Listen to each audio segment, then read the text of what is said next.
तू ही मेरे दयाल ठाकुर, तू ही मेरे दयाल ठाकुर, तू ही मेरे दयाल ठाकुर।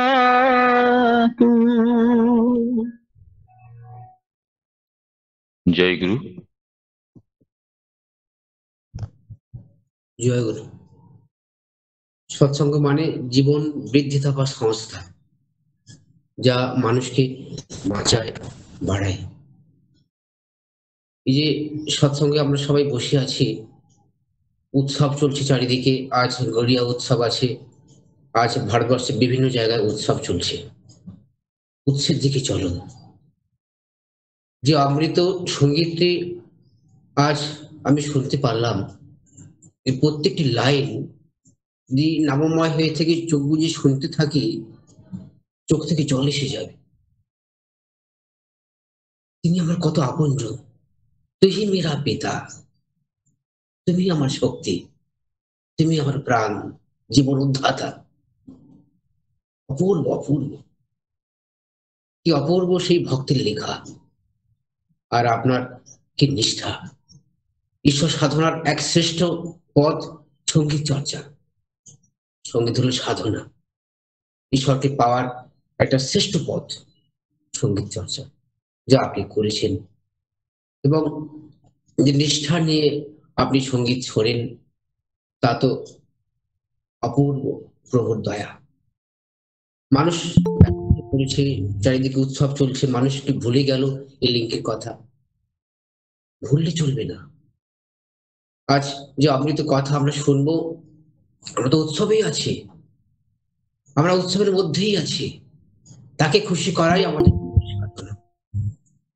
আজ যে অমৃত কথা শুনবো, যদি বিষয় হয় আচার্য সন্নিধানে, আমার আচার্যদেব তিনি বলেন, যাজন করলে কনভিকশন বাড়ে, বাঁচার ইচ্ছা জাগে, পারবো বলে বিশ্বাস করলেই পারা যায়। রাগ মানে পরাজয়। কর্মে যুক্ত হও, রাগ চলে যাবে, কখনো রাগবে না। কি অপূর্ব তার বিধান। আসেন এই ভক্তের কথা আমরা শুনব। যে ভক্ত তার সঙ্গেই প্রায় সময় তিনি কাটান, এখনো কাটাচ্ছেন। আমরা সেই ভক্তকে পাবো। আমরা কনফারেন্সে গেলে, আমার এই কথা বলতে খুব ভালো লাগে, আমি কনফারেন্সে গেলেই সেই ভক্তকে দেখতে পাই, যিনি এই কনফারেন্সটা যাতে প্রভু আসবেন সেই জায়গাটা সুন্দর করে রাখার জন্য যে পরিকাঠামো তা তিনি ব্যবস্থা করেন। শুধু পল্লব সরকার দাদা, শশী ঠাকুর দীক্ষাদাতা কর্মী, তার একটাই পরিচয়, যে ঠাকুরের মানুষ। আমরা সেই ভক্তকে আমরা পাবো, তাকে যদি 1 ঘন্টাও পাই, তা তো প্রভুর অভার দয়া। আমরা শুনিনি আজকের প্রাসঙ্গিক বিষয় আচার্য সন্নিধানে। আমরা সবার পক্ষ থেকে পলকদাকে আহ্বান জানাচ্ছি। পলকদা, আপনি আসুন।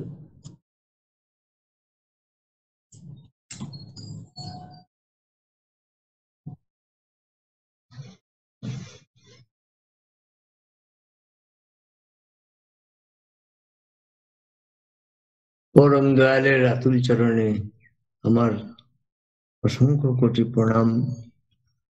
পরমারাধ্যা জগৎ জননী শ্রী শ্রী বড়মার শ্রীচরণে আমার প্রণাম। পরম পূজ্যপাল শ্রী শ্রী বরদাস শ্রীচরণে প্রণাম। প্রণাম জানাই পরম পূজ্যপাল শ্রী শ্রী আচার্যদেবের শ্রীচরণ। আজকে শুভ দিন, বড়দিন। সমাজকে প্রেম বিলাতে, প্রেম শিখাতে তিনি এসেছিলেন।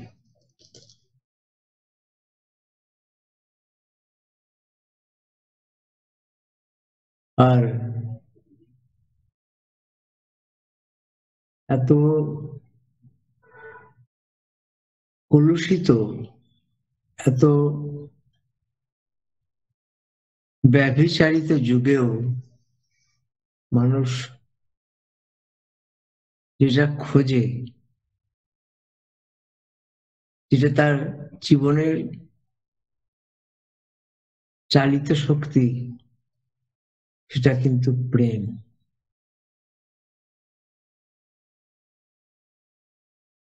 জঙ্গলে, গুহাতে, মন্দিরে, মসজিদে, চার্চে সবাই যায়, অনেক অনুষ্ঠান করে,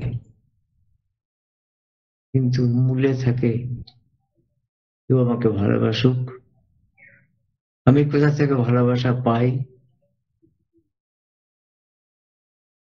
কারণ এটা না হলে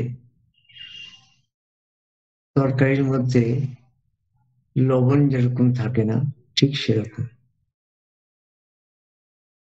সাংসারিক জীবনে প্রেম প্রীতি না থাকলে সংসারটা খালি দায়িত্ব নির্বাহের একটা জায়গা হয়ে যায়, আমার মনের বিকাশ হয় না।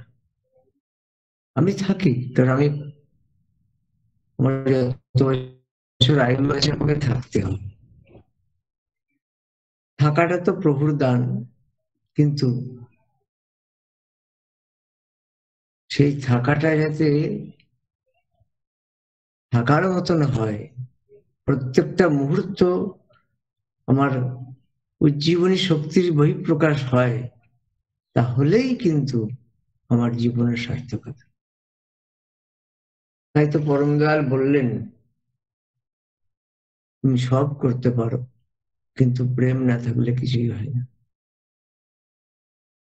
আজকে যার শুভ জন্মদিন, প্রভু যীশু খ্রিস্ট, অনেক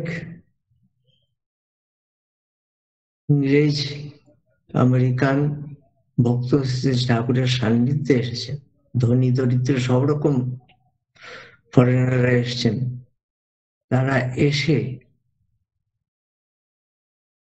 একটা বিপরীত জায়গায়, বিপরীত ক্লাইমেটে, আননোন মানুষের মাঝখানে তাদের একজনই নন হয়ে উঠেছিলেন।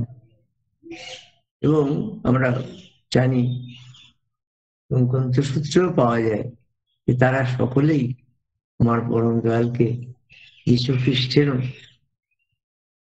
যা যা গুণাবলী, যীশু খ্রিস্ট আজকের দিনে থাকলে যেরকম প্রেমময় হয়ে থাকতেন, ঠিক সেই রকম হয়ে আছে, পেয়েছেন।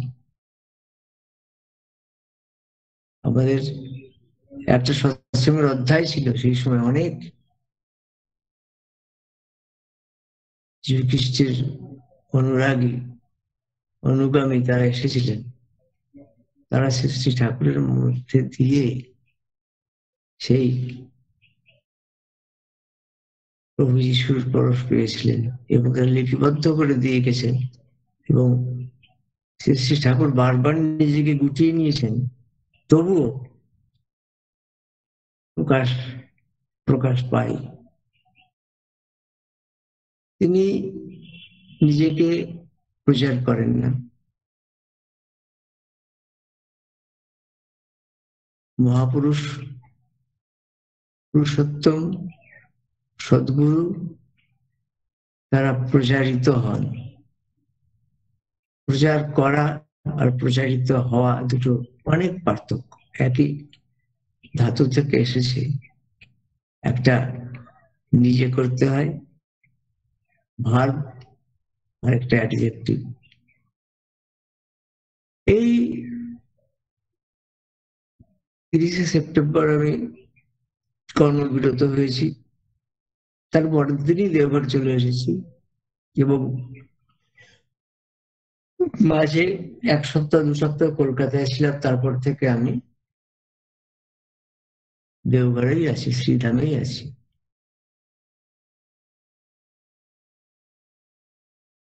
শ্রী বড়দা,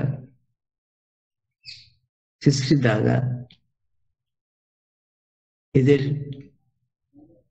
জীবনকাল আমি দেখেছি। তাদের আচার্যের যে লীলা, 25 বছর 27 বছর পরপর দুজনের, সেই সময় আমি আশ্রমে যাতায়াত করতাম 5 দিন 7 দিন, ম্যাক্সিমাম 10 দিন, এর বেশি আমি থাকিনি। শ্রী বরদার সময় 8-10 বছর ছিলাম আশ্রমে, তার গৃহে ছিলাম, কিন্তু গৃহে তো সেই বোধ হয়নি। তখন কম বয়স, খেলাধুলা, নাটক, থিয়েটার, সিনেমা এসব নিয়ে ব্যস্ত থাকতাম। 1 ঘন্টা 1.5 ঘন্টা তার কাছে বসা হতো। শ্রী দাদা তখন বসাটা আরো কমে গেল। তখন আমি চাকরি সূত্রে আসতাম আশ্রমে, কর্মী বৈঠকে আসতাম। ওই সারাদিনে হয়তো 0.5 ঘন্টা 1 ঘন্টা তার পুজোর সান্নিধ্যে থাকতে পারতাম। কিন্তু ভাগ্যচক্র তো ঘোরে,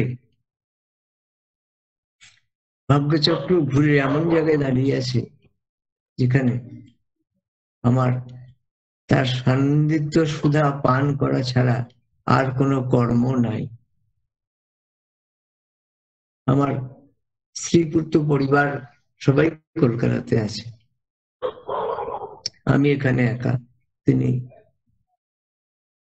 দয়া করে আমার একটা থাকার ব্যবস্থা করে দিয়েছেন। আমি কাছেই থাকি, আগে অজিত ধরদার যে বাড়ি ছিল সেই বাড়িতেই আমি আছি। কিন্তু আমার কাজ ওই একটা সময়ে, যতক্ষণ তিনি বসেন আমি বসে থাকি। এইবার আপনারাও আসেন, তার কাছে নিবেদন করেন, সমাধান পান, চলে যান।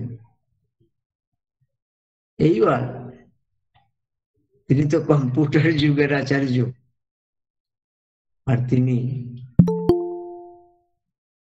হিমায়তপুর থেকে আসেননি।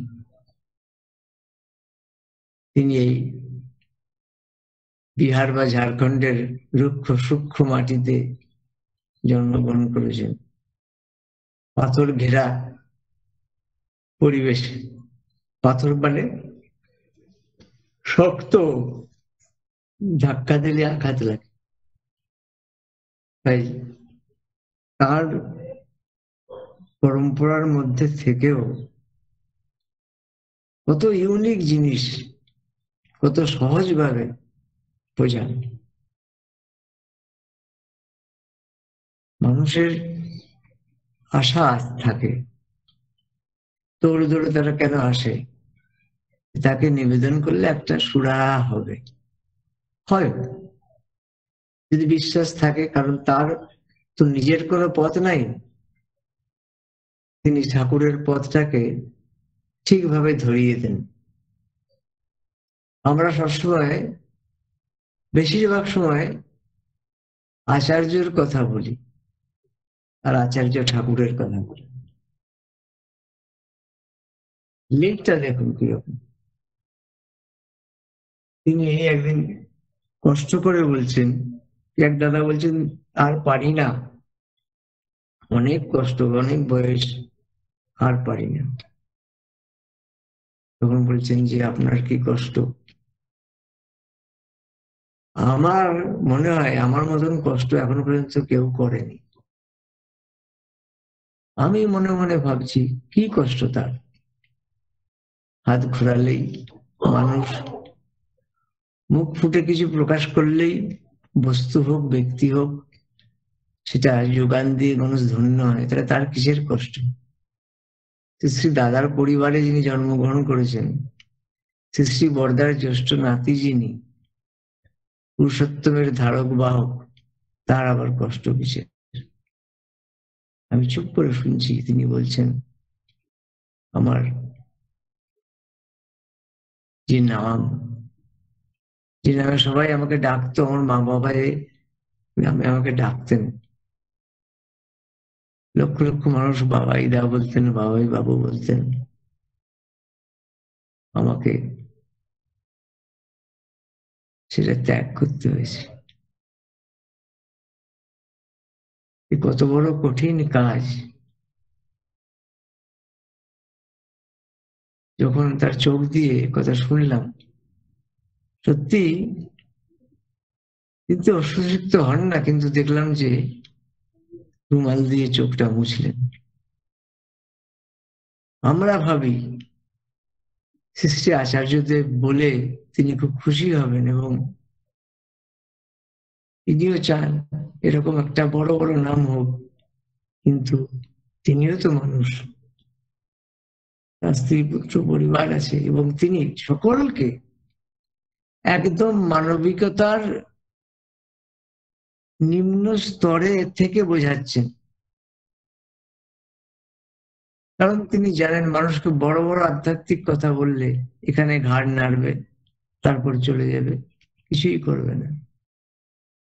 এইটুকু বোধ তার হয়েছে, কারণ আমরা বোধহীন হয়ে এখনো পর্যন্ত জীবন যাপন চালনা করছি এবং তার কাছে মনের যত গভীর কথা আছে বলে ফেলি, কারণ কেউ নাই শোনার আমার কথা। আমার ব্যথা উইদাউট এনি ভেস্টেড ইন্টারেস্ট কেউ শুনবে বিশ্বাস হয় না, তারা এক্সপ্লয়েট করবে আমাকে। তাই মানুষ আজকাল সবকিছু করে, কিন্তু মনের গভীরে যেটা ঘুরপাক খাচ্ছে সেটা বলে না। আর তিনি এত সুন্দরভাবে বোঝান। গত পরশুদিন একটি মার দাদা এসছেন, বলছেন যে আমাদের কোনো দায় দায়িত্ব নাই, সংসার সব হয়ে গেছে, আমরা আপনার একটু আশীর্বাদ চাই যাতে আমাদের সারা জীবনটা প্রভুময় হয়ে কাটে। ও আচার্য বলছেন, ও আশীর্বাদ চাই, দাঁড়ান দাঁড়ান, দিচ্ছি দিচ্ছি দিচ্ছি। তার কাছে বিছানার উপরে ছোট্ট একটা টর্চ ছিল, টর্চটা জ্বালিয়ে এই নিন দিয়ে দিলাম আশীর্বাদ। আমি অবাক হয়ে গেলাম, টর্চ ঘুরিয়ে আশীর্বাদ, টর্চের আলো ফেলে আশীর্বাদ, এ আবার কি রকম? তারপর বলছেন, শুনুন, সিনেমাতে এইভাবে আশীর্বাদ পাওয়া যায়, হাত দিয়ে আলো চলে, অন্ধ চক্ষু ফিরে পায়, মেলায় হারানো ছেলে সেও ফিরে পায়, সবকিছু হয়, সিনেমাতে হয়। এটা সিনেমার জায়গা নয়,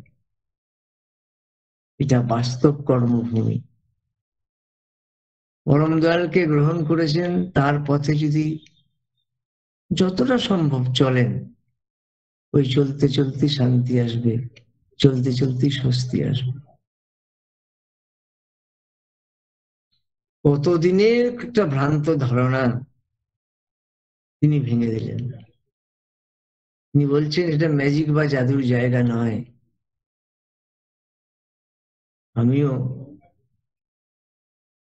এখানে বসার আগে আমার সমস্ত কর্ম সমাধা করে এসেছি নিজে হাতে। স্নান করেছি, দাড়ি কেটেছি, খেয়েছি, জামা কাপড় পরেছি, চুল আঁচড়েছি, সব আমি করেছি, করতে হবে আমাকে। এই যে আমি করেছি কেন? আমি আপনারা মাঝে দেখবেন আমাকে, আমি দাড়ি ছিল, আমি যখন আশ্রমে এলাম, মানে বয়সের ব্যবধান হোক বা আমাকে উনি ভালোবাসেন, উনি সব বলতে পারেন যে আপনি দাড়ি কেন কাটেন না, বললেই আমি কাটবো।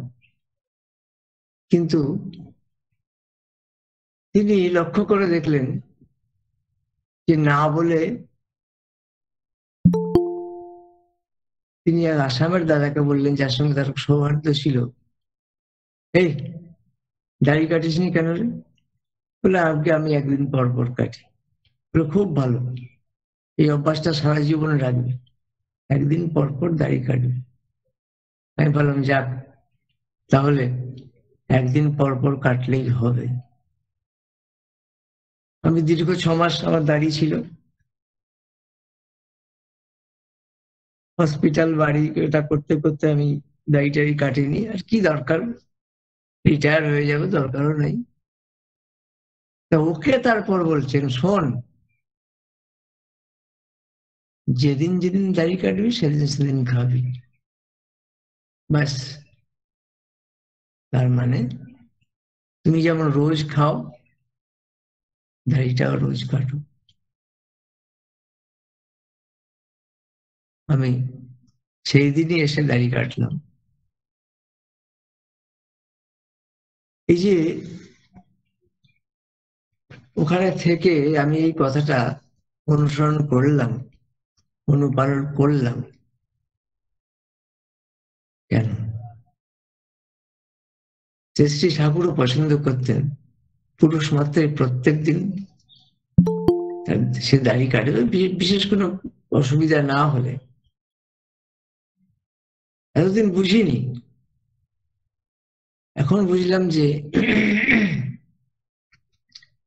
শিববিগ্রহের যে মন্দির, সেই মন্দিরে যদি ঝাড় এবং মোছা না হয়, যেমন মলিনতা হয়, ঠিক আমার দেহটা শিববিগ্রহের মন্দির। আর সেই মন্দিরের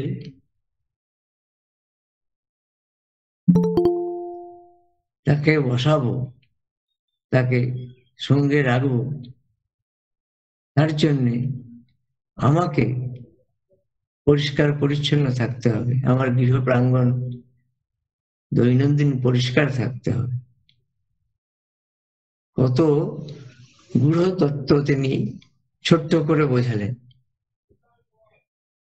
অনেক কথা আছে, আপনারা সকলেই জানেন, আপনারা প্রায় আসছেন, দীক্ষাপত্রের কাজে সকলে ব্যস্ত।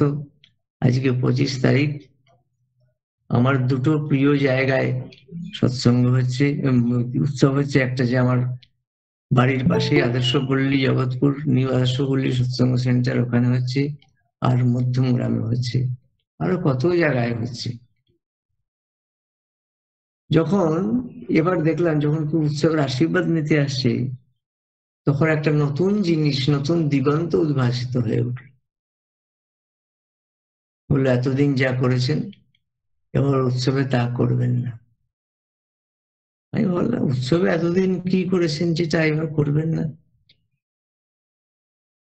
ছোটবেলা থেকে উৎসব করছি, দেখছি, কোনটা আছে যেটা উনি বলতে চাইছেন এটা এবার করবেন না? বলছেন উৎসব করলে কারো কাছে অর্ঘ্য চাওয়া চলবে না। তিনি যখন পারমিশন দিচ্ছেন বা কোনো উৎসবের কমিটির লোকেরা এসে নতজানু হয়ে নিবেদন করছেন, তখন বলছেন যে আমার ইচ্ছা আপনারা এবার অর্ঘ্যের কথা মুখে আনবেন না। আমি মনে মনে ভাবছি কি ব্যাপার, অর্ঘ্য ছাড়া উৎসব হবে কি করে? আমরা তো আগে কালেকশনটা দেখি, সেইভাবে বাজেট হয়, সেইভাবে প্যান্ডেল হয়, সেইভাবে প্রসাদের ব্যবস্থা হয়, সমস্ত কিছু আমাদের সেই সংগৃহীত অর্ঘের উপর ডিপেন্ডেন্ট। আর তিনি বলছেন যে চাওয়া যাবে না, তাহলে হবে কি করে উৎসব? তিনি বলছেন যে বিশাল উৎসব করলাম, লোক নাই, কোটি কোটি টাকা দিয়ে মন্দির হয়েছে, সেখানে 4জন 5জন ছাড়া প্রার্থনার লোক নেই। কারণ আমাদের অর্থের যোগান দেওয়ার যে মেকানিজমটা আছে, সেটা অনেকে মনে করেন যে তার বেশি হয়ে যাচ্ছে, চাপটা বেশি পড়ে যাচ্ছে, স্বতঃস্ফূর্ত ভাবে উনি দিচ্ছেন না। এই যে স্বতঃস্ফূর্ত ভাবে না দেওয়া অর্থ বা অর্ঘ্য নিয়ে কিছু করলে সেটা প্রভুর কাছে পৌঁছায় না, সেটা তিনি বুঝলেন। কারণ চাপ দিয়ে দিয়ে অর্ঘ্য নিয়ে যেখানে মন্দির হয়েছে, উপাসনা কেন্দ্র হয়েছে, বিল্ডিং হয়েছে, গেস্ট হাউস হয়েছে, সবকিছু হয়েছে, বছরে 2-3 বার লোক আসে, একাত্ম বোধ নাই, তাই লোক আসে না।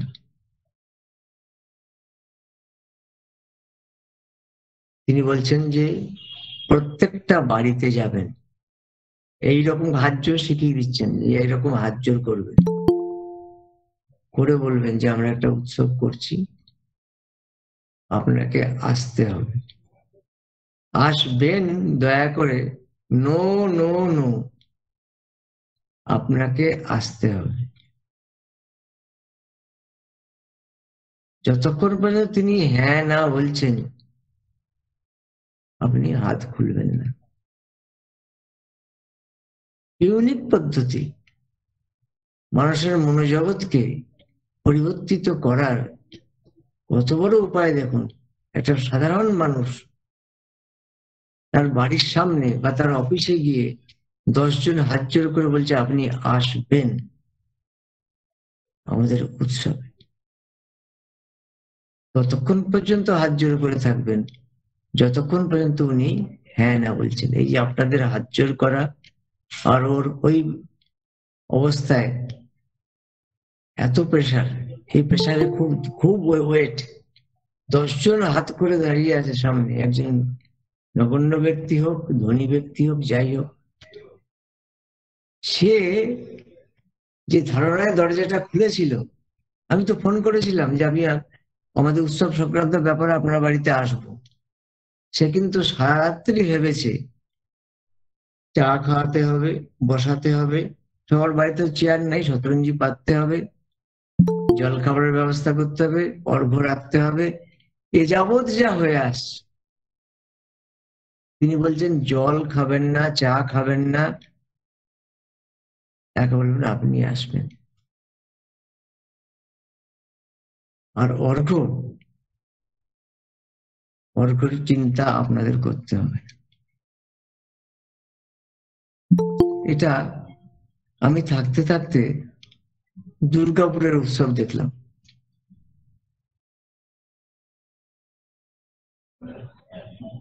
এই টেকনিকে দুর্গাপুরের যারা কোনোদিন সৎসঙ্গে আসেন, সৎসঙ্গী হোক বা অদীক্ষিত, তারা বিপুল পরিমাণে এসছে।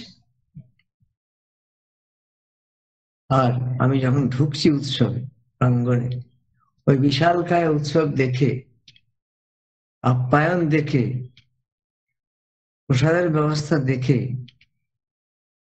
মানে আমার ভিতর থেকেই অর্ঘ্য দেবার যে বাসনা, সেই বাসনাটা এত বেশি যে বাড়িতে ওই চাপে পড়ে যতটা দিতেন তার থেকে বেশি দিচ্ছেন। প্র্যাকটিক্যাল। তারপর আচার্যদেব বলেছেন যে মিলিয়ে দেখবেন, প্রত্যেকটা ব্যক্তিকে তো আপনারা চেনেন, গত বছরের কত অর্ঘ্য তিনি দিয়েছিলেন, এইবার কত অর্ঘ্য দিয়েছেন, খালি মিলিয়ে দেবেন। সত্যি তাই, অবাক হয়ে গেলাম টেকনিকে, সারপ্লাস হয়ে গেল। দুর্গাপুরে যদি কেউ গিয়ে থাকেন, আজকে সৎসঙ্গে উপস্থিত আছেন, তারা জানেন এবার দুর্গাপুর উৎসব কিভাবে হলো। সব জায়গায় তাই বলছেন, মন্দির উদ্বোধন হোক, বাৎসরিক উৎসব হোক, যে কোনো প্রোগ্রামে উনি বলছেন যে টাকা চাওয়া চলবে না। আমাদের উৎসবগুলো অর্থকেন্দ্রিক হওয়া নয়, মানুষ কেন্দ্রিক হওয়া। এতদিন আমরা আগে কালেকশন দেখেছি, তারপর সিলেক্ট করেছি কি হবে না হবে না। পরম দয়াল একা যদি তার ব্যবহারে, তার লোকপালে আচরণে এত কিছু করে দিতে পারেন, আমরা তার সন্তান হয়ে একটা উৎসব কেন করতে পারবো না? মনোজগতে কর্মীদের ভাবের যে পরিবর্তন তিনি করছেন এবং করলেন, তা কিন্তু অভূতপূর্ব। এবং তারা আসছে, এসে তাদের রেজাল্টের কথা বলছে। আরেকটা কথা কি বলেন, খুব ভালো কথা, যে এখানে যদি উৎসব সংক্রান্ত কোনো ব্যক্তি থাকেন তাহলে তাদের কাছে বলি, তিনি বলছেন যে মানুষ চাল ডাল নিয়ে আসে, কিসের জন্য আসে? উৎসবের জন্য আসে। উৎসবে আমরা আনন্দ করি, ভান্ডারা হয়, মশলাপাতি তেল ডাল বেঁচে যায়, এটার কি হবে?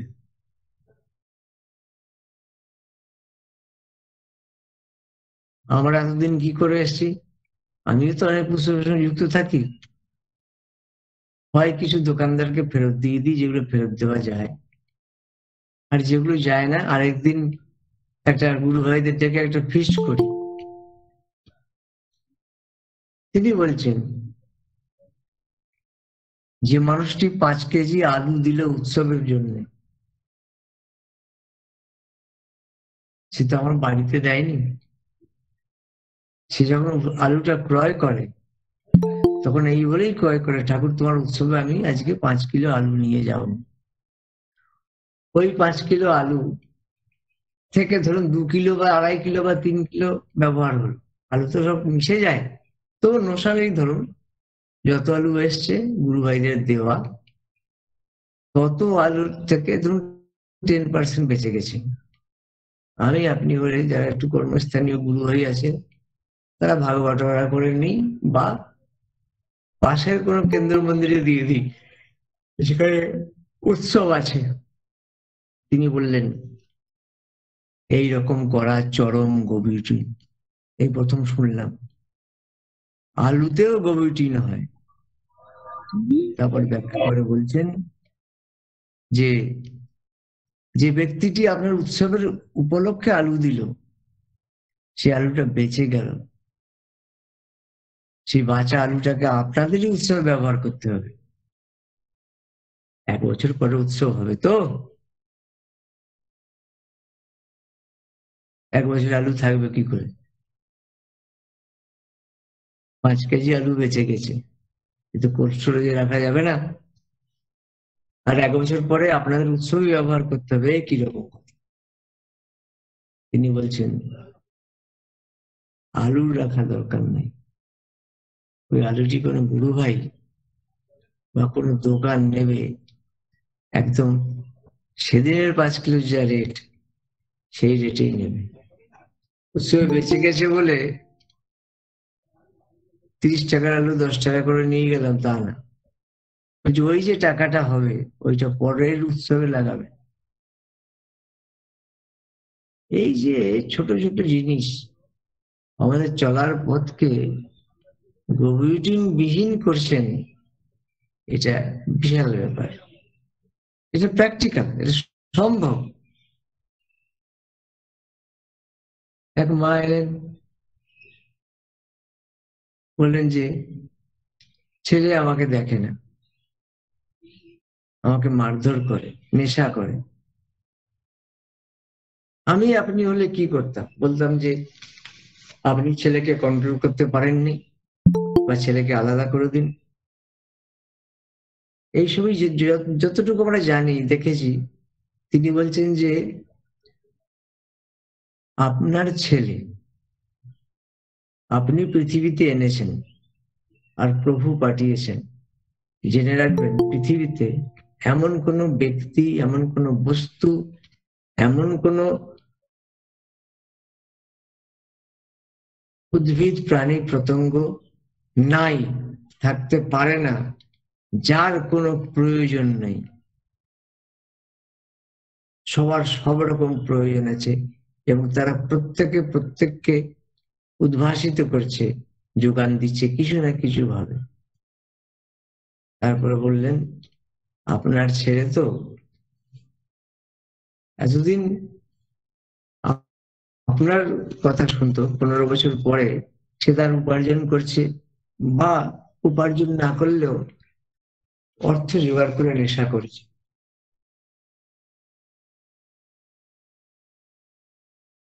মায়ের ওষুধ জানেন, তাকে ভেবেছে হয়তো কোনো তাবিজ বা কোনো রিহ্যাবিলিটেশন সেন্টারে পাঠাবে। বললেন ওকে আবার বাচ্চা বানিয়ে দিন। আমি তো চমকে উঠলাম, একটা বয়স্ক ব্যক্তিকে কি করে বাচ্চা বানিয়ে দেবে, আবার নেশা মুক্তির জন্য? বলবেন যখন নেশা করে আসবে বাড়িতে, সুন্দর করে ওকে আপ্যায়ন করবেন, যেমন আপনার কোনো আত্মীয় এলে সেই রকম করে।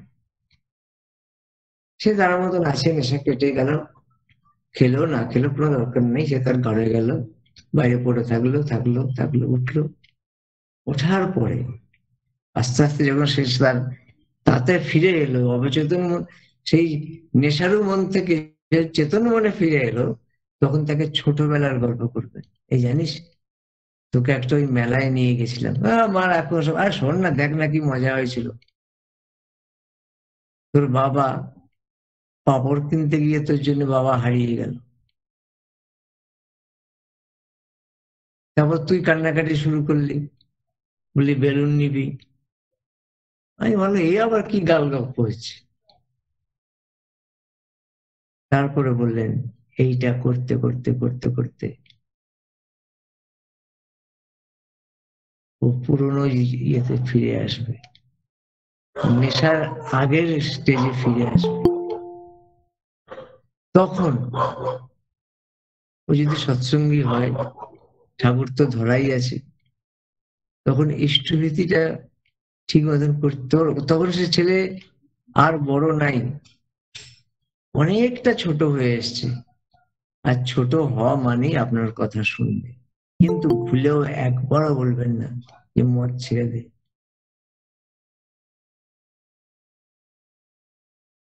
ও আস্তে আস্তে মদ কম করবে, গ্যারান্টি দিয়ে বলছেন, সে আস্তে আস্তে মদ কম করবে। তারপর আপনার অমলিন ভালোবাসায় আপনার মাতৃভাবের যে বিকাশ, সে বিকাশের যে প্রেমোচ্ছটা, যে দরদি মা আমার, সে এত কাজের ব্যস্ততা থেকেও আমার মনের কথা, সব ছোটবেলার কথা সব মনে রেখেছে। কি ইউনিক ট্রিটমেন্ট। আরেক দাদাকে, বয়স্ক 35 বছর বয়স, বলে আগে আমার বাড়িতে খুব অশান্তি। বলে কি রে, কি হয়েছে? দাদা আমাকে আর দেখে না। ও, বাড়িতে কে কে আছেন? দাদা বৌদি, দাদার বাচ্চা, আমি। দাদা কি করে? দাদা চাকরি করে। বলে তুমি কি দাদার বিয়েতে গিয়েছিলে? আমি মনে মনে ভাবছি সে তার দাদার এগেনস্টে কমপ্লেন করতে এসছে, দাদা সৎসঙ্গে গেলে তুই বলে দেবে গিয়ে বল তোকে দেখাশোনা করতে, আমরা তো এই জানি সাধারণত। উনি বলেন দাদার বিয়েতে গেছিলি? বলে হ্যাঁ গেছিলাম।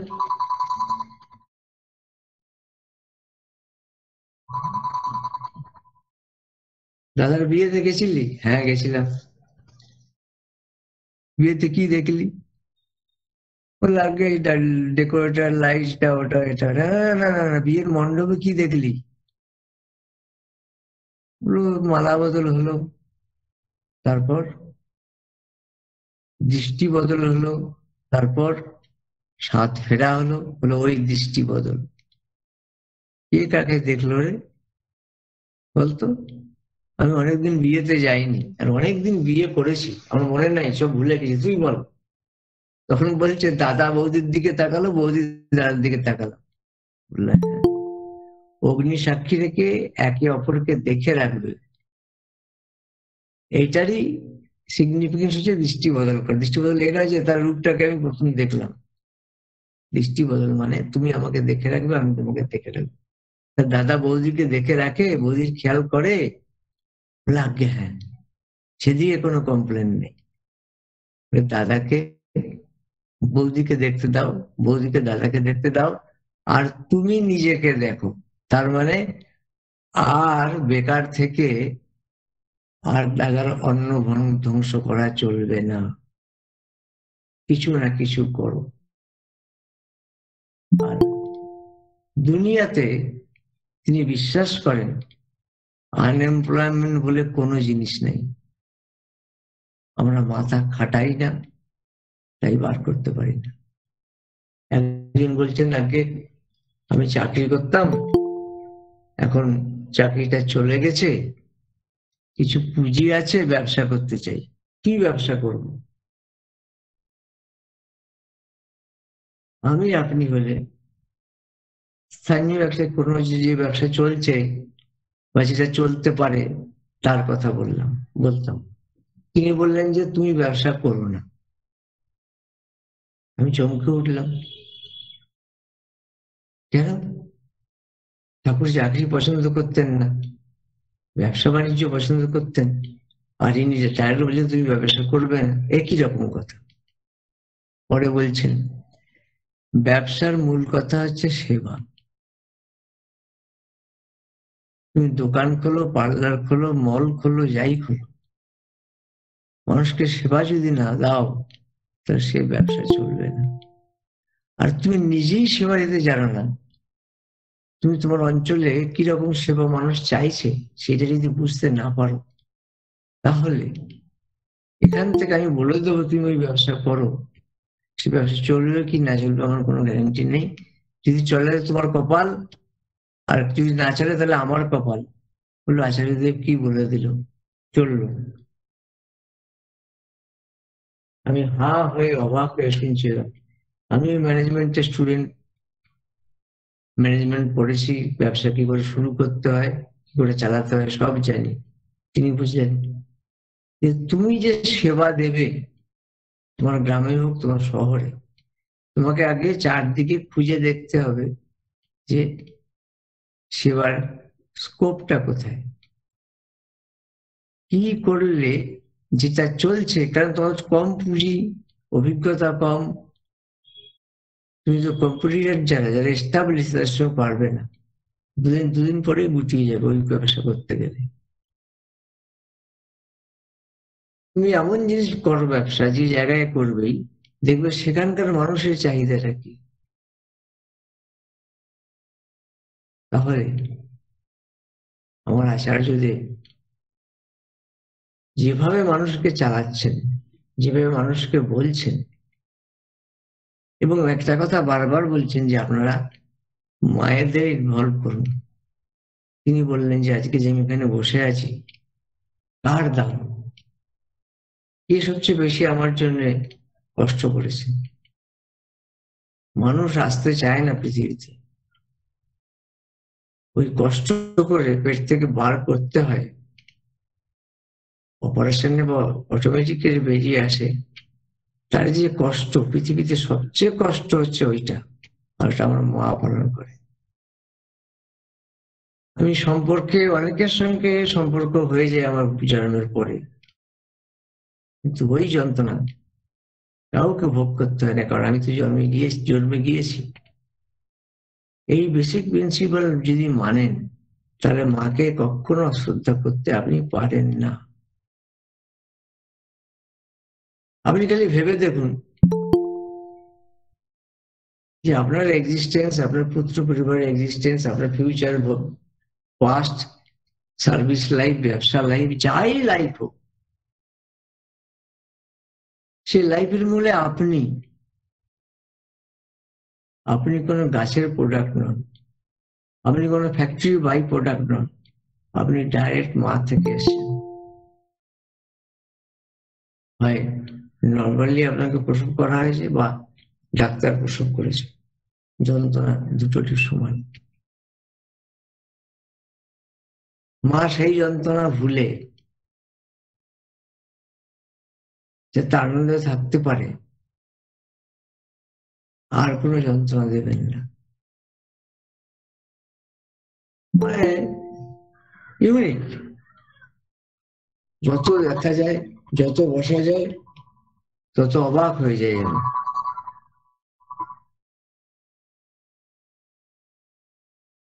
মানে নতুন দিগন্ত। এবং আমি ভাবি পুরুষোত্তম পরম দয়াল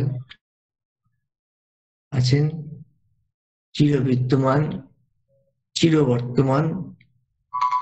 খালি আমাদের কাজ হচ্ছে কি করে সেই প্রভুর মিশনকে আগে নিয়ে যাব। তিনি বলছেন যে, কালকেও বললেন একজনকে, দেখো যদি ঠাকুর সম্পর্কে কোনো কথা হয় তাহলে বলো, না হলে বলো না। এই যে লোকে এই ডাক্তারকে দেখাবেন, ওই হসপিটালে যাবেন, এই ওষুধটা খাবেন, বলি এটা কেন? এটা বলে ওই লোকটা বাঁচুক, ওই লোকটা সুস্থ থাকুক, ওই লোক ঠাকুরের কাজ করুক। আমি ডাক্তারি পড়িনি, ডাক্তারি করা আমার পেশা নয়। আর আমি ধর্মশাস্ত্র অনেক জানি, আমাদের পূর্বপুরুষ সবাই জানেন কিন্তু আমরা কেউ ধর্মশাস্ত্রের বুলি হারাই না।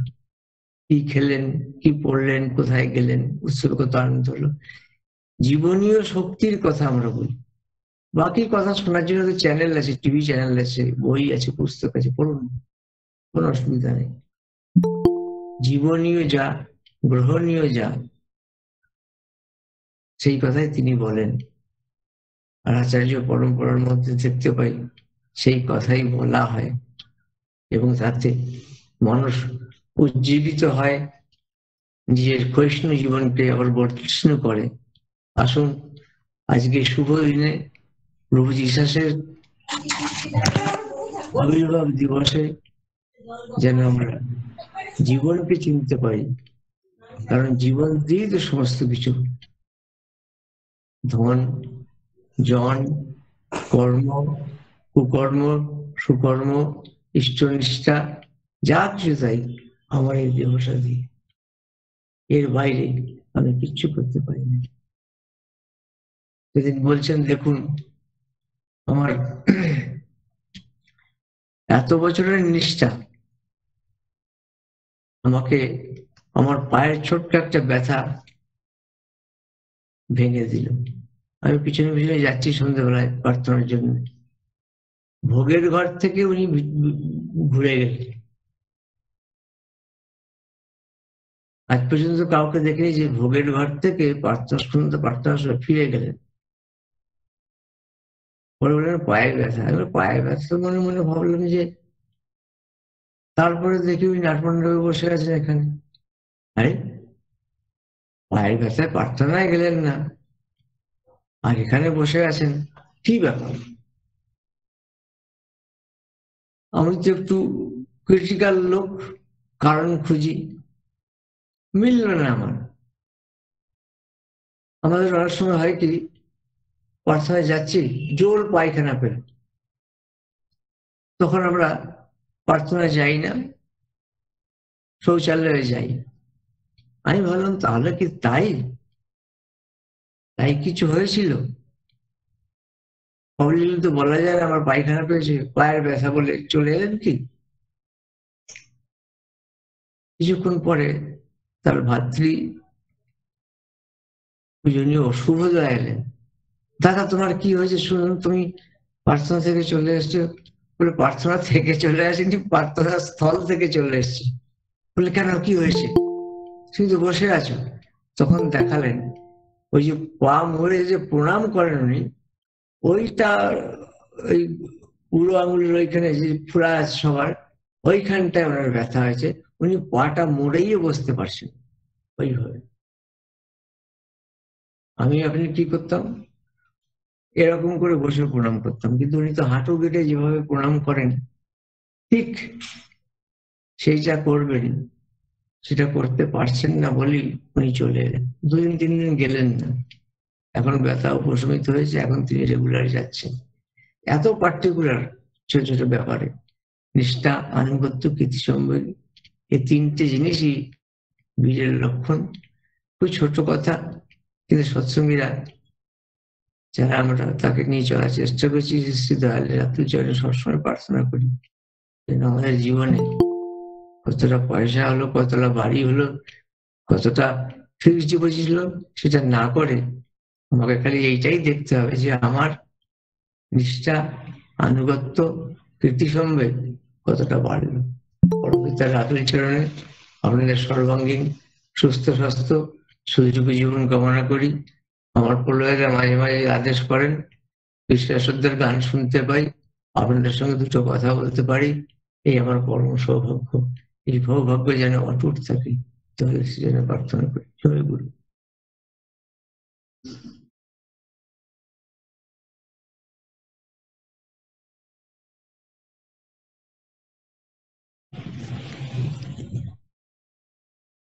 জয় গুরু।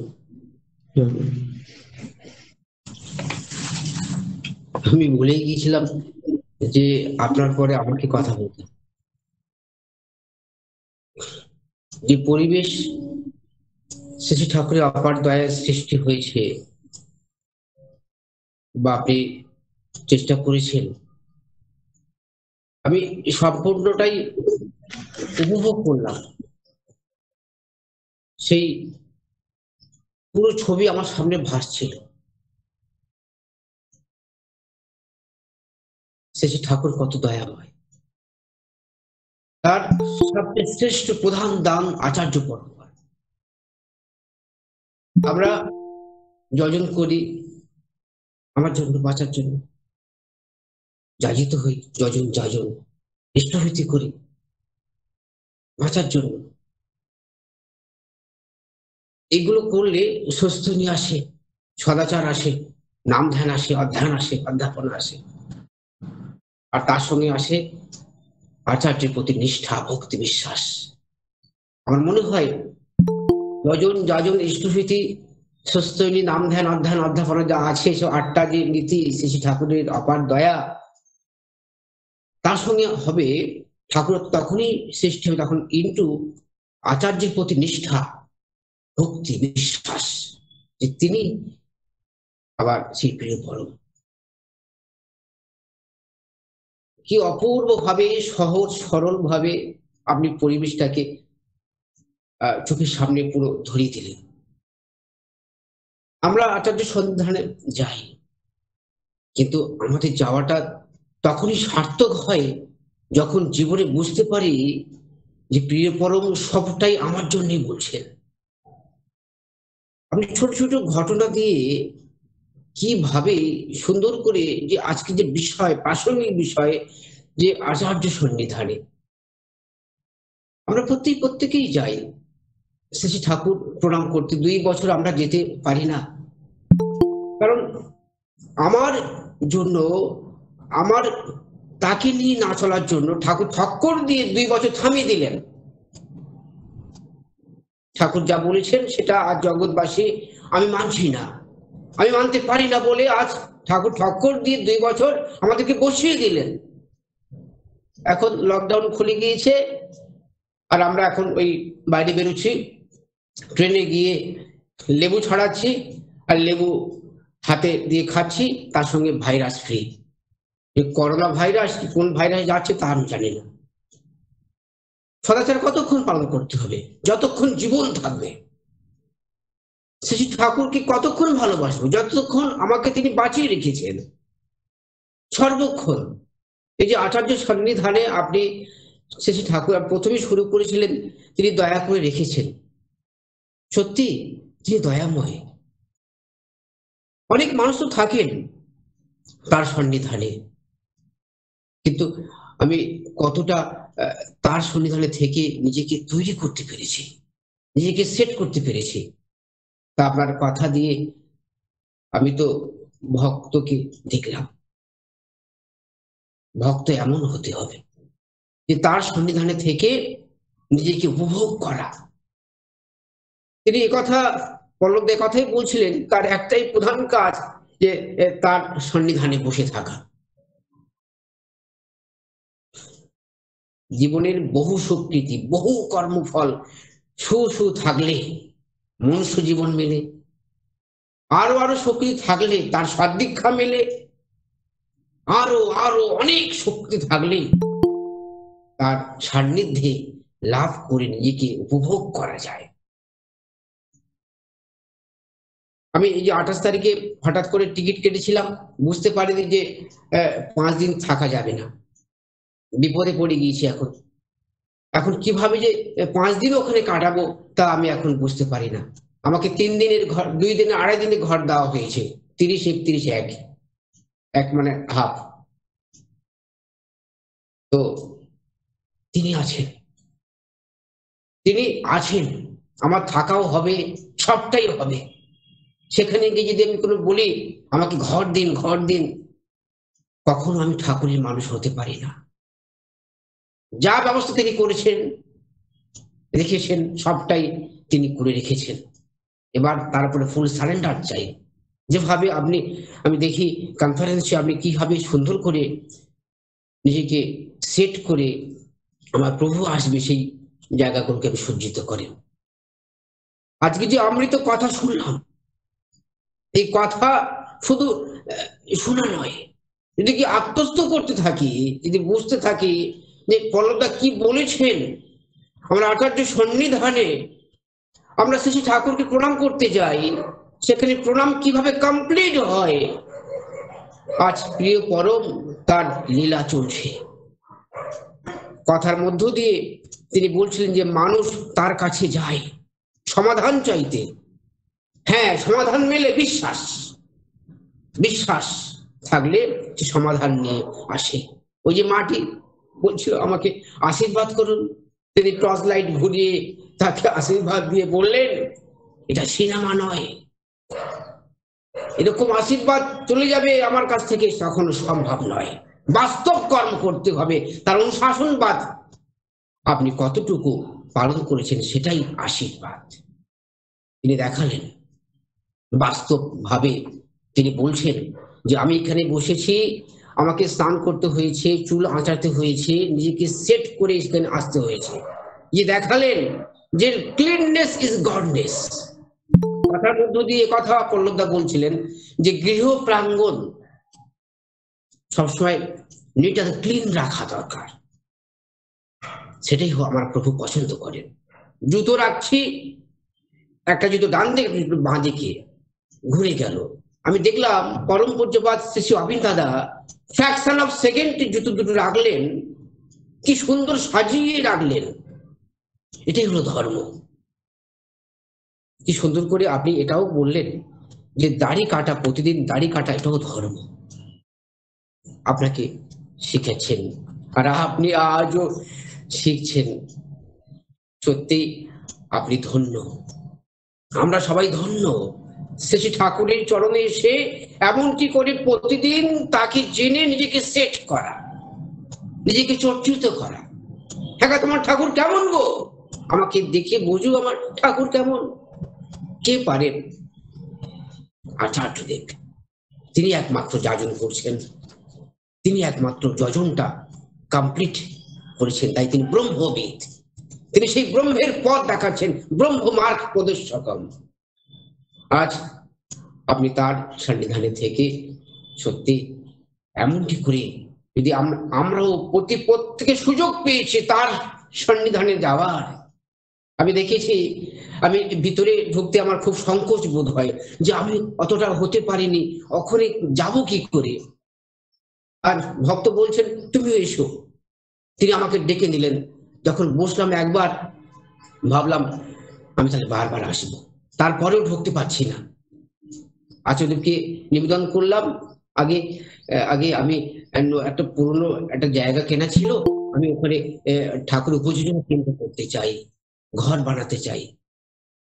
তিনি বললেন যে ঋণগ্রস্ত হয়ে ঘর বানানো যাবে না, এটা কিন্তু মনে রাখবেন।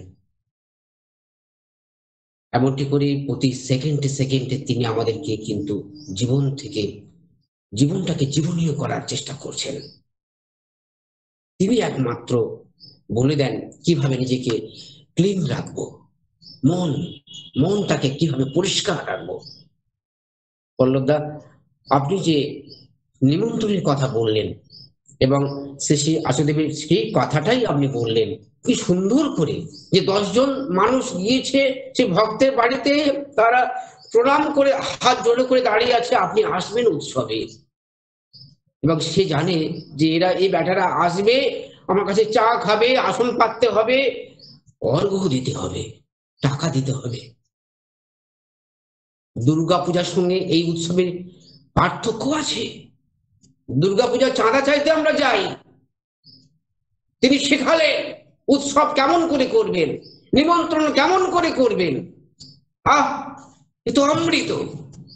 মন্দিরে আমরা যাই, দাদা এটা দিন, দাদা ওটা দিন। সে এত দিন থাকে, সে আর মন্দিরে ইষ্টবিধি জমা করতে যায় না।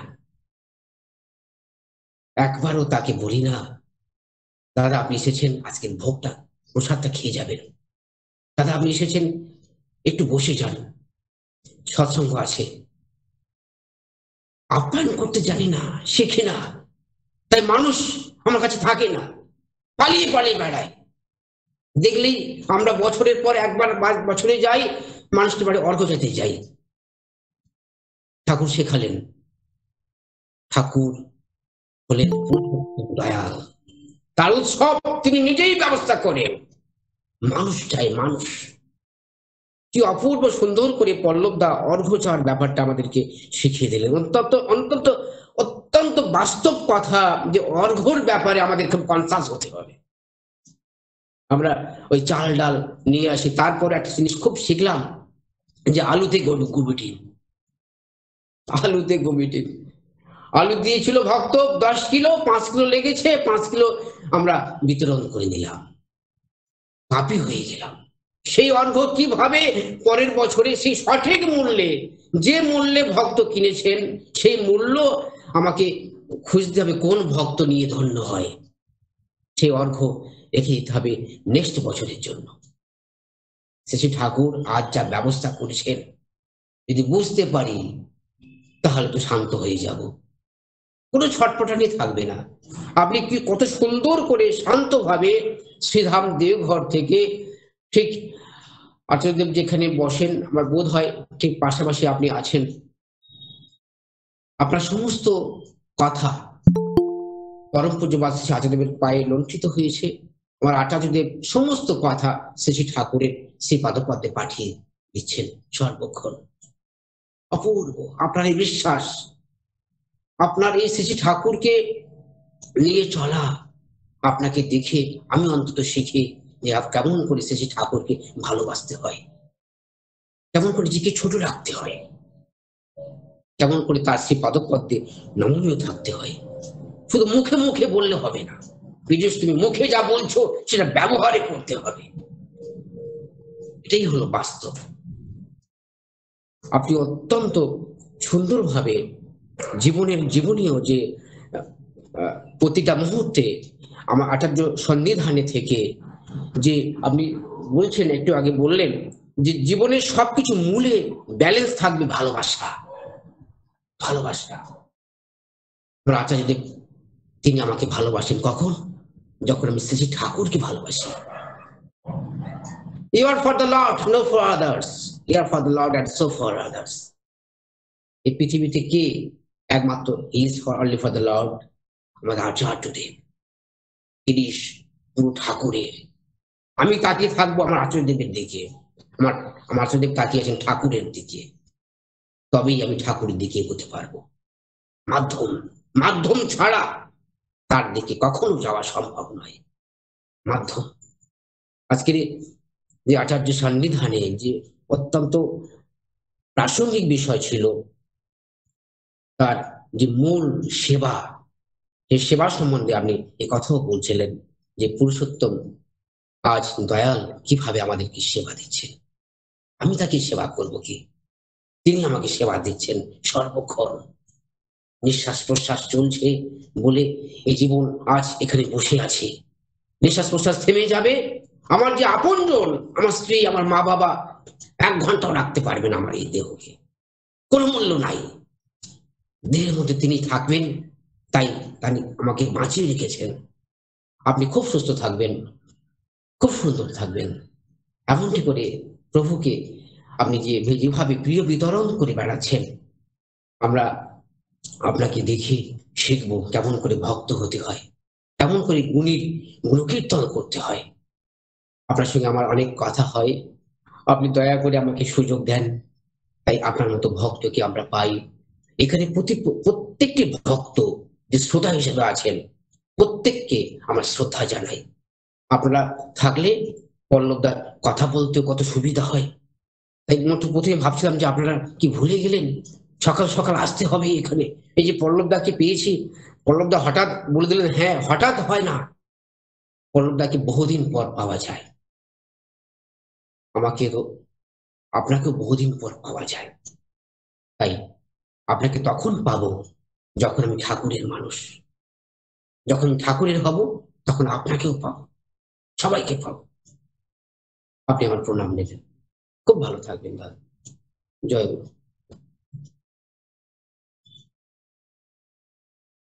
প্রিয় পরমের অমৃত পরশে আজ ভক্ত সে কিন্তু শিখছে কেমন করে শ্রী ঠাকুরকে ভালোবাসতে হয়।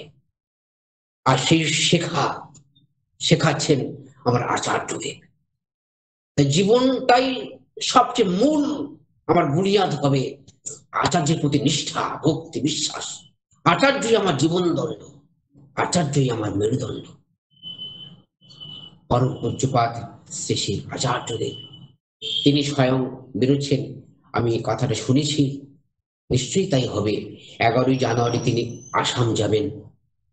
নিজে দয়া করে শ্রী ঠাকুরের সদ্দীক্ষা দেবেন এবং শ্রী ঠাকুরের সস্তায়নী ব্রত তিনি আমাদেরকে দয়া করে দেবেন। আমরা সেদিনের জন্য অপেক্ষা করবো এবং তৈরি থাকবো। এখানে যারা যারা আছেন, যারা এখনো সস্তায়নী ব্রত গ্রহণ করতে সুযোগ পাননি, আপনারা আজ থেকে প্রভুর কাছে দয়া ভিক্ষা করেন, প্রভু দয়া করে আমাকে সস্তায়নী ব্রত লাভ করতে দিন। তা না হলে এ জীবন থেমে যাবে, এ জীবন চলবে না, এ জীবন থেমে যাবে। জীবনকে জীবনীয় করতে আজ প্রভু যেভাবে আজকে আমাদের দীক্ষাপত্র যে কাজ দিয়েছে, ভালোবাসা, ভালোবাসা, মানুষকে ভালোবাসা, মানুষকে ভালোবেসে আপন করে নেওয়া, মূল কাজ হলো যে মানুষটি হারিয়ে গিয়েছে। আমার প্রভু একটি লবণ হারিয়ে গেলেও লবণ যতক্ষণ না পারছেন ততক্ষণ তিনি অতিষ্ঠ হয়ে পড়তেন। অর্থাৎ জীবনে শেখাচ্ছেন, পারফেকশন শেখাচ্ছেন, পারফেক্ট হতে হবে আমাকে। Practice makes a man perfect. কিন্তু ঠাকুর একটা জায়গায় যোগ করলেন, practice in proper way makes a man perfect. কেমন করে আমি আমার মধ্যে ঠাকুরকে জীবন্ত রাখবো, সেটি হলো প্রভুর অপার দয়া। সারাক্ষণ নাম চলছে আর কর্মে যুক্ত আছি, কাউকে ঠকাচ্ছি না, মানুষকে ভালোবাসছি। আজ যে দীক্ষাপত্রের কাজ, এটাই হলো মূল। যে মানুষ ডিস্ট্রিবিউট করছে তার খানিকটা নাম আমি ডাটা এন্ট্রি করে ফেললাম, that is not perfect DP work. DP work তার একটা অঙ্গ, প্রাথমিক অঙ্গ, কিন্তু মূল কাজ হলো যে মানুষটি ইষ্টভীতি পরায়ণ আজ নেই, যে মানুষ ঠাকুরের সদ্দীক্ষা পেয়েছিল, শ্রী ঠাকুর তাকে ভোলেননি। আজ পরম পূজ্যপাদ আচার্যদেব তার অক্লান্ত পরিশ্রম, অক্লান্ত সে পরিশ্রমের কথা একবারও ব্রেনে হ্যামার দিয়ে ঢোকানো ঢুকবে না। পরম পূজ্যপাদ শ্রী শ্রী আচার্য শ্রী শ্রী অবিন দাদা যেভাবে পরম পূজ্যপাদ আচার্যদেবের আশীর্বাদ নিয়ে যে দীক্ষাপত্রের যে কাজ দিয়েছেন বা যে ব্যবস্থা করেছেন, এই ফাইলগুলো তিনি সাজিয়েছেন, ফাইল তিনি কোনো মানুষকে ভুলে যাননি। সমস্ত মানুষের নাম, তার গার্জেনের নাম, তার ঋত্বিক দেবতার নাম, ঋত্বিক দাদার নাম, তার ঠিকানা অ্যাকর্ডিং টু ডিকশনারি তিনি সাজিয়ে পাঠিয়ে দিয়েছেন। এবার শুধু আমাকে সাজাতে হবে, ভালোবাসতে হবে। আমার প্রভু এই কাজ দিয়েছেন আমাকে ভালোবেসে। যদি ভালোবাসতে পারি, নিজেকে সেট করতে পারি, তাহলে এই কাজ করা যাবে। কতক্ষণ করা যাবে? আজ 25শে ডিসেম্বর, বড়দিন। জীবনকে বড় করতে হবে, জীবনকে মধুময় করতে হবে। আজ বেশি করে দীক্ষাপত্রের কাজ করতে হবে, আজ বেশি করে দীক্ষাপত্রের কাজ করতে হবে। তবেই বড়দিন পালন করা হবে, তবেই আমার প্রভুকে ভালোবাসতে পারবো। আমার প্রভু Jesus is my Lord, is come again. তিনি এসেছেন আবার। গুরু ছেড়ে গুরু ত্যাগ নয়। যদি প্রভুকে, যিশুকে ভালোবাসতে চাই, আজ প্রভুর যে কাজ এসেছেন, প্রভু আজ যে ব্যবস্থা করছেন, দীক্ষাপত্রের কাজ, উৎসব মানে দীক্ষাপত্রের কাজ, এটাই হলো মেন এখন উৎসব। সেই উৎসবে নিজেকে সেট করতে হবে, বেরিয়ে পড়তে হবে। সেই সকল মানুষগুলো, যে সকল মানুষগুলোকে হারিয়ে গিয়েছে, সেই সকল মানুষগুলোকে টেনে এনে মনের মধ্যে বসিয়ে প্রার্থনা করতে হবে, একবার তুমি আমার বন্ধু হয়ে যাও, আমি তার বন্ধু হয়ে উঠবো। হৃদয়ের সঙ্গে আমি তার সঙ্গে বন্ধুত্ব স্থাপন করব। তারপরে তো ইষ্টভীতি কথা আসবে, তারপরে তো আবার ঠাকুর আসবে। ঠাকুর এটাই চেয়েছেন, আমি তার বন্ধু হয়ে উঠব, সত্যিকারের বন্ধু। তার ভারতে বাস করতে হবে, তাহলে সে আবার লোভ ছেড়ে ঠাকুরের শ্রীচরণে আসবেই আসবে, গ্যারান্টি। ঠাকুর বলেছেন এবার আসবে, ঠাকুর কাজ দিয়েছেন, এবার তিনি আসতে বাধ্য হবে। এবার আমাকে তৈরি থাকতে হবে। সে দীক্ষাপত্রের যে কাজ চলছে, সেই কাজে, সেই মানুষগুলোর কাছে আপন হয়ে উঠতে হবে।